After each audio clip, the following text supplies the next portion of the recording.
Hello guys, I am Parishi Marfatia from CAAPID Simplified. We all know that there are many courses available which allows us to practice dentistry in different countries. Then why choose the US? Let's find out. Hey, I'm here to answer the question about why is US dentistry so compelling. So let's start with some numbers. Okay, so how many dentists do you think graduate out of US and are in the US right now? So the number of US dentists right now is 200,000, around that number. And the number of, if you look at the ratio of how many dentists to the population, it's 1 is to 1,650. Okay, and let's talk about India in specific right now for the comparison, but this applies to a lot of similar countries like Iraq, Iran, Pakistan. So in India, the number of dentists right now who are registered are 270,000. The number is pretty low as opposed to what I thought.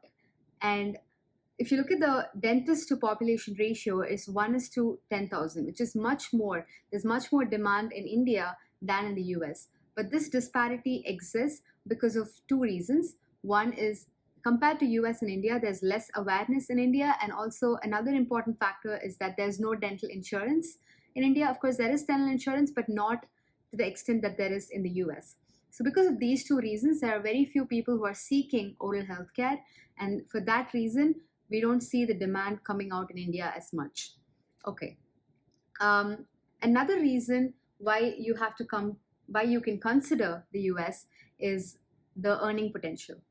So the amount that you'll be earning as a fresh graduate out of BDS in India would be around 20,000 to 30,000 INR. In the US, as a fresh graduate, you'll be earning something around 130 to 150,000 US dollars per annum.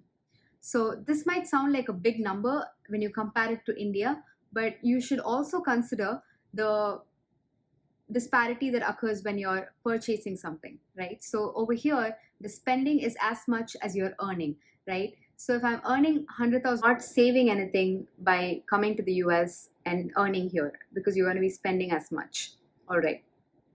Then if we talk about competition, the competition is low in the US because of the demand and because of the need for dentists over here. And the competition is pretty high in India because of less demand, less pseudo demand, and more dentists, right? All right. And apart from these factors, some of the other factors that you can consider are work-life balance.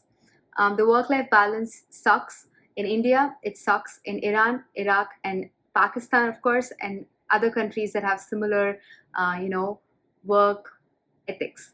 All right. So the work-life balance in the US is pretty great because you get to go back home at 5 o'clock and then you have your weekend to yourself unless you involve yourself in other activities or like a startup, like CAAPID Simplified, stuff like that. Okay. Other than that, I also wanted to talk a little bit about the educational hierarchy that exists. So in India, a lot of dentists go into the dental profession not because they want to become dentists, because they try to get into medicine and then they lose that by 1 or 2 marks or whatever that is, and then they settle for dentistry, which is a story behind a lot of us. And eventually what happens is dentistry is seen as something inferior to medicine. So if you compare the amount that a doctor, a physician can earn in India and an amount that dentists can earn, it's so big, the difference is extremely large. But in the US, it doesn't work that way. They are seen to be equivalent profession in healthcare, right? So dentists actually earn equivalent or more than physicians if you have like a private practice or something like that. So because of this, when you come to the US, your respect and the amount that you earn and what you're valued is much more than in your home country. So these are some of the factors that differentiate dentistry in your home country and the US and why it makes US dentistry so compelling. There are more factors that we have included in the slide that is coming for you. If you have any questions concerning that, you can always ask us.